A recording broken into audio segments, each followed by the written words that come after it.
Okay,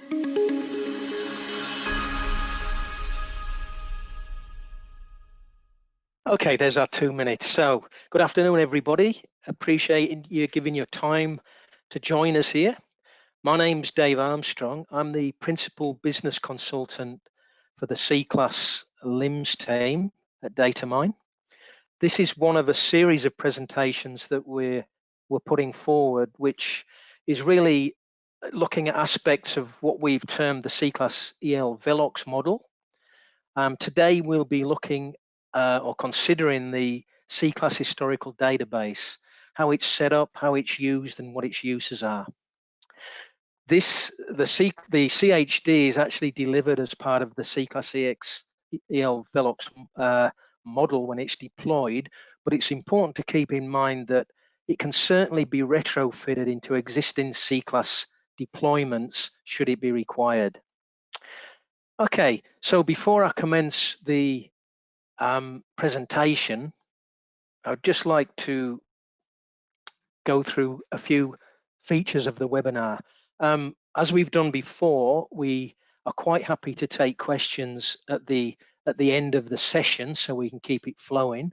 But if anyone has a point to raise or a question to ask, if you use the raised hand icon and click on that, you should be able to write into the chat a question in text, and we'll pick that up and answer. When there is a question that's active, the chat icon will flash. So look forward to any questions that may be coming through. Okay, so let's move on, and I'll quickly would like to just introduce Datamine as a company to anyone who may be unfamiliar. This is a global software development and service delivery company, and we have exclusive focus in the mining space, processing, mining, logistics, transport, services to the mining industry. Okay, our development team is substantial, as you can see, but we've got just as strong a group of industry specialists who support and represent that technical group, and we're in a growth phase even in current times, which is very satisfying. Okay, now the part of the Datamine group that CCLAS lives in is known as the Intelligent Mining Solutions Group, and in there obviously is CCLAS, which is the reason we're here today, and this is a LIMS system, which we're going to talk a few details about in a while. But as well as that, we have 3 other products. One of these is Mindscape, which is our geological modeling package, and obviously there's synergies between CCLAS and Mindscape. The CCLAS data is required and consumed by Mindscape, so there's a layer of integration between the two. And then we have MindMarket, which is our inventory, logistics, and marketing package. And this product is even more closely bound to the LIMS system in that it will send requests for analysis to CCLAS, as well as CCLAS returning the data to the MindMarket system. So again, there's close tie-up here. And finally, we have the production accounting system, the final of the sister products. And this is the metal accounting system that's used in mineral processing environments. And again, CCLAS is a data feed to the production accounting system.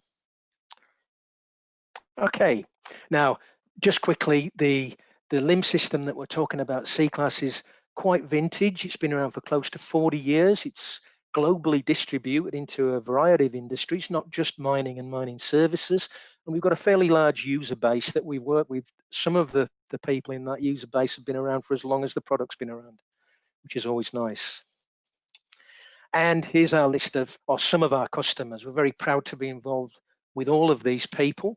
And the ones that aren't there, we're equally proud to be involved in as well. There's only so much space on the screen. And straight onto our agenda today.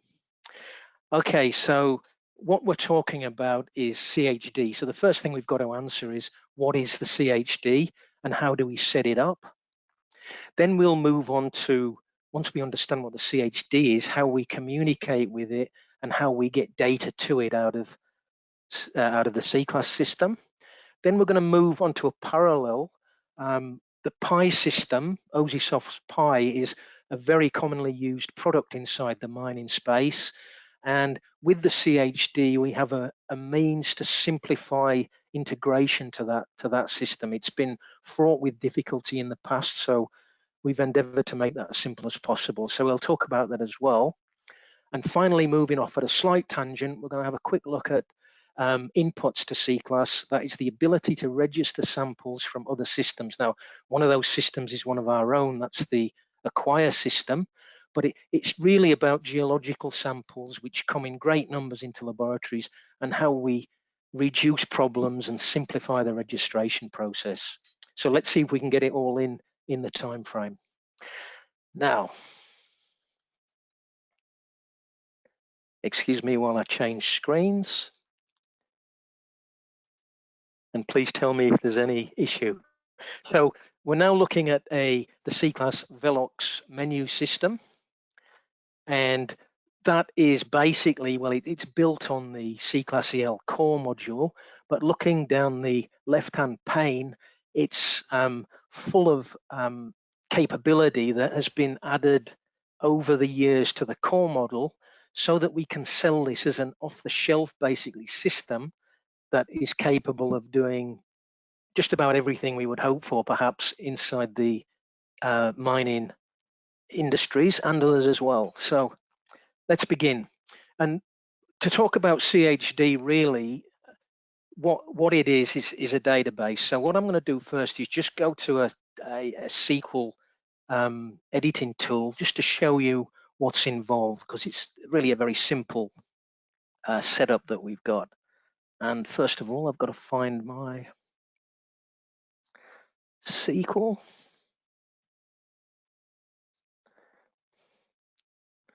Which was available and now isn't.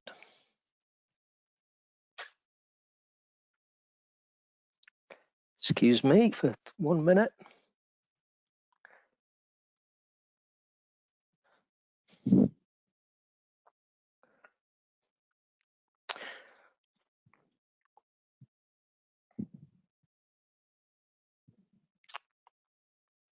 Okay, so this is just a tool to view the system, and what I've got inside this database system is the Velox CCLAS database and the CHD database, and all I wanted to do really was open up and show you what the CHD system is. Looking inside here, we've got 4 and occasionally 5 tables. The structure of this is very, very simple. It's a simple database, and that's one of the reasons why it exists. It can exist as a separate database, and that's our recommendation, but equally, it can be embedded into the CCLAS database itself. Not our recommendation, but it's always possible. Now, really, what is the CHD? It's a receiving source for all data that's been validated from the laboratory, and effectively what we do is we publish it into the CHD. So the CHD structure itself is fairly standardized. What you can see is what we have, but it can be customized. There are times when particular clients of a mine site laboratory will need to have extra parameters passed in. It's not a major to actually add those extra parameters into the system. Now, from the customer perspective, the CHD is a simple data source, and from that perspective, it can be used for feeding downstream systems that require analytical data. It can be used for creating reports. It can be used for management KPIs.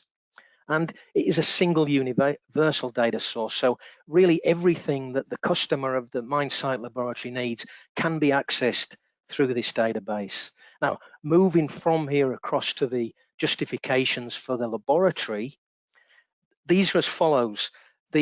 With the CHD, the laboratory will dictate when data is released and what it looks like. So the lab has complete control about when data is going to be published from the laboratory into the CHD, a little bit like generating an analytical report. The difference here, and the special thing about the CHD, is that it can be tied to a specific status of a job or sample or even of a result, and they won't go until they've been released by the lab. In some cases, the mine site operators want to get at the data live and as quickly as possible, but that can cause all sorts of problems going into the live CCLAS database, not least because it's complex, but also because the status of the data is not known by somebody accessing CCLAS directly. Now, as well as the knowing when we released, controlling when we release data and what it looks like, how it's formatted, we can also decide what will be transferred. So we may have sample types inside the system that we don't want to be going to the CHD, and we can control by configuration what gets published. Similarly, we can decide that data is QC data is sent, or we withhold QC data from the customer. If I open that now, and another important point for everybody is that the CHD is a historical record of CCLAS data. We know that in the CCLAS system, to keep it lean, we often archive and we remove data from there and store it in secondary storage. The CHD is available historically since the LIMS system was set up. Data is never removed from it.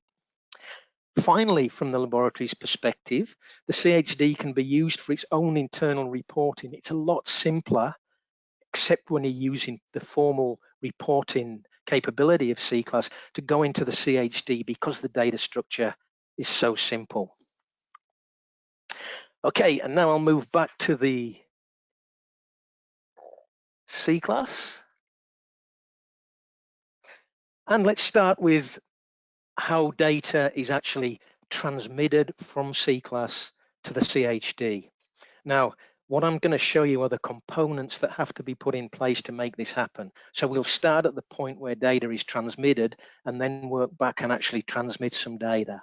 So everybody who has used CCLAS is aware of the task scheduler, and we have data reporting functionality. And one of the items in the data reporting schedule is export to CHD. It's a piece of script. It's an off-the-shelf piece of script. So as long as the validation conditions inside your laboratory and the data structures are unchanged, this would slot in and be directly added to your Taskman system. So I'll just slow that down. And now what I'm going to do is open up a data entry. And I'd like to just go through the process of how data is brought to that condition whereby it can be transmitted to CHD. Now, what I'm going to show you is an automated capability. It's possible that this can be manually controlled, but in the Velox model, what happens is all of the data validation is done, and there are triggers that are set that allow data to flow into CHD by the task scheduler so that nobody is aware or having to take the trouble to do it. So let's go and have a look at a simple job. Okay, I've already put some data in here to save a little bit of time, and this is just some simple XRF data. So what I want to do is to validate this data, and the validation step is what will actually release it. Now, in the actual full Velox model, which I'm not going to show today, there's more than one level of validation that occurs. So I've jumped straight to the final validation step, and I'm going to do that. So I'm going to validate this scheme, which is the XRF scheme in this particular job, by selecting to approve it. Now, I've only put some bad data in there to show you that validation is not a blind process. It will rely on QC passing. There is no QC passing, QC in here to pass or fail, but there are some upper scheme limits, and you can see very clearly that we've got a high arsenic result, and that will stop validation, and it will stop it for all of the samples, because that's the way this is set up. A job scheme has to be completely ready to go before it will be transferred to CHD. So what I'm going to do now is just change that result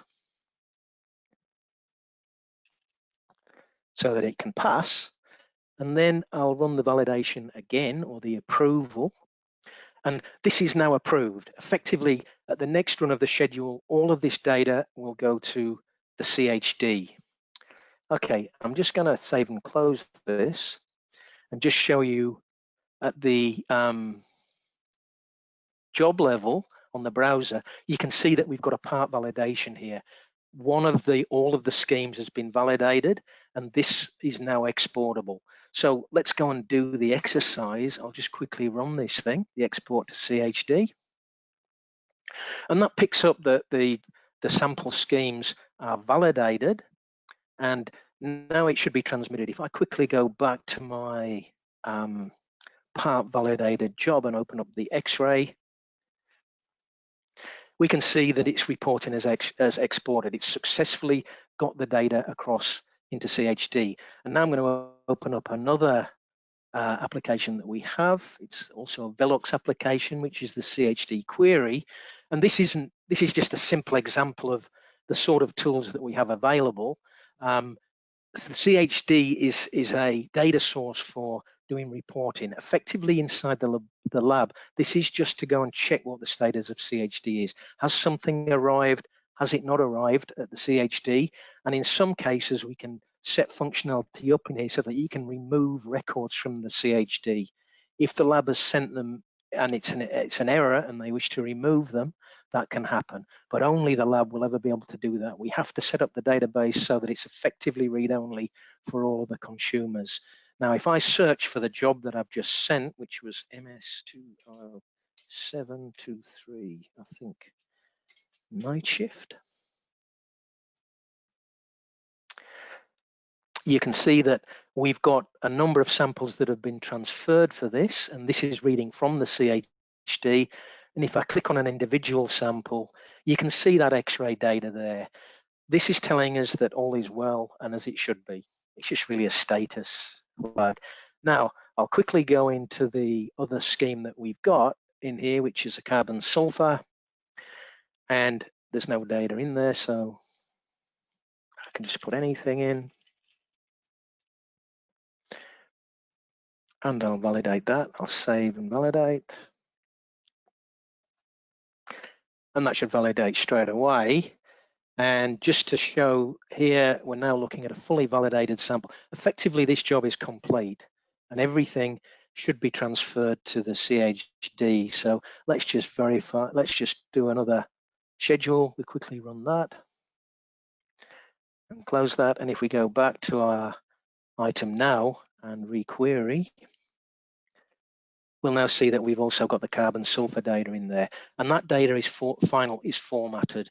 Less than detection limits are in there as they should be, and the numbers are the way they should look. That is what the customer of the CHD will see. Okay, so that's basically the CHD from the internally from the aspect of the operator. What I want to do now is go and have a look at the PI integration or the framework for setting up PI. So what I'll have to do first is quickly go and what I'm going to do is introduce stream maintenance. Now, I don't know if anybody's seen this, but basically this is a schedule application that allows us to build routine sample lists and define their properties and set up schedules for when they're going to be automatically registered in the system. And all of the properties that are carried in here are transferred to jobs when they're created. The job that we just did the CHD export on was in fact one created from a stream configured schedule. And the reason I've opened this as well is because I just want to show you a simple case. I've opened up the cleaner tail spot schedule. And if you have a look in there, there is a property inside the maintenance that says, this is the PI tag. Now, a PI tag is a data point that PI is interested in, and it has two components. One of them is the sample point, which one CT spot is, and one is the particular piece of data that's transferred. So this is one of the components that is described. Now, this is important. I'll explain why when I get to the next step. So I'm just going to go into the, not the method app, sorry. I just want to go into the jobs app. And inside our stream schedules, we always define a job template. That's very common inside the CCLAS world that will determine what the analysis or the bulk analysis is going to be. So let me just go into the mill spot template, because I want to show you the second part of the PI tag, and then I'll explain why this is important. So if I go and have a look at X-ray, is probably a better one, and have a look at my copper and go to the user screen for copper, you'll see there's also a PI tag inside the job template, which defines this as XRF copper. Okay, now the reason that this is important is that PI tags are expensive to maintain, and only a select few of the total reportable analytes actually need to go to PI, the ones that are critical for process control. So we have a system set up whereby if a sample point has a PI tag configured, and we configure a PI tag for the job template scheme analyte, for all people who understand that terminology, then we have a positive for a PI transfer. Okay, so those conditions are met for the copper and the arsenic for all of those spot samples. And in this particular scenario, when I exported the data, I also exported into a table inside the CCLAS database, which I can open up again, called the CHD CCLAS PI. Now, we separate this from the bulk of the CHD because it's such selective data, and we want this to be as simple as possible. Now, I have another little application that runs from inside Velox, which is just really for display. And if we have a look in there, this is actually reading that PI table, the staging table that we've got in the CHD. Now, all of that data has got a flag in it to say that it's not processed yet. So this is waiting to go across to PI. And the next step is the important part, transmitting from this table across into PI. Now, that is done by ourselves from another schedule, and it actually is just, what it does is our schedule will run, instantiate a spreadsheet, it will load all the non-processed data into it, and it will use the PI data link utility, which is a VBA, can be put into the Excel spreadsheet so that it ships the data. Now, setting that up is part of the job for whoever owns or administers PI on the particular site. But what we've done is built that in so that we can actually manage the transfer of data to PI, as long as we've got an administrator there who will give us the credentials for connection. Okay, so that's PI. Now, I may be rushing a bit now, but I think I've got a few minutes left. So what I'm going to do is just quickly go on to the final component of this little presentation, which is receiving data from an external system so that we can register it without having to hand enter data. So let me go back to my Velox menu, and what I'll do is, as a starting point, open up the Geology Registration. Now, Geology Registration requires you put in vast numbers of samples, and this interface allows you to put a from to or hand enter them individually. What it also allows, and what I want to quickly show, is that it has a part of the application there's a folder inside CCLAS which it will intercept, and it will present to us CSV files in this case, which have been delivered from a third-party system. In this case, that third-party system is Acquire. Now, the format of this file is very simple, but it's a fixed convention. As soon as I click on this, it manages to load all of the samples that have been delivered. It knows what type of sample they are because of the content of the CSV file. It applies a job number and an order number, and because of the rules inside Velox, it applies prep and pulp tubes at a fixed rate. So that stops a lot of the problems with transcribing large amounts of numbers from an external system into CCLAS. Now, I can quickly show you the format of that file. There it is, very simple. So there's a little bit of interpretation of what full blast hole means, but that's all configured inside CCLAS, so it's able to turn this simple file into a Geo Registration. We have other examples of this, and I'll just show you another one from a different site. Also, this comes from Acquire, and in this case, the information is presented in a more complex way, but we're able to pick that up. In this case, it's got replication instructions in there as well, but also analytical instructions, sampling date, lots of things that can be pulled automatically into CCLAS as part of the registration process. So that's a quick intro into that. And there's one other thing that I think I want to show you, and that is something that's been developed by our dev team at the moment, and that is the idea of an electronic request sheet. Now, this sheet is something that if you wish to use it, you would give to your customers, and what they would be able to do is build a submission sheet on here that then can transmit information to CCLAS so that we can register jobs. So quickly, I'll go through the samples and I'll just clear this dialog and I'll put new samples in there. I cleared it, yep. And I'll add 100 to 112 just for the sake of doing this, and I can create the samples, and there they are. And I can copy and paste into here, so it's quite easy for me to go and pick up a set of descriptions and put them into this interface. It's quite happy to accept that, so I'll just quickly do it. There we go. Now, the important part of this is the ability to add the analytical requirement. At the moment, this is saying what schemes do you wish to analyze for, and I can copy and paste that down the list, like so. And once I've done that, I can create an export file. By the way, this isn't a finished product yet. We want to make the test requirements CCLAS procedures, so they're very specific in what analytes are required. So this will be developed in the very near future.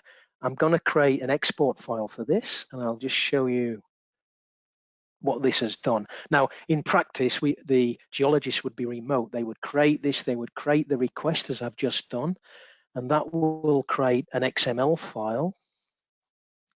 And I'll just quickly go and show you that.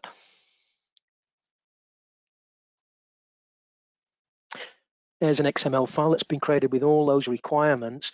Now, there is a task schedule also inside the Velox solution that will allow us to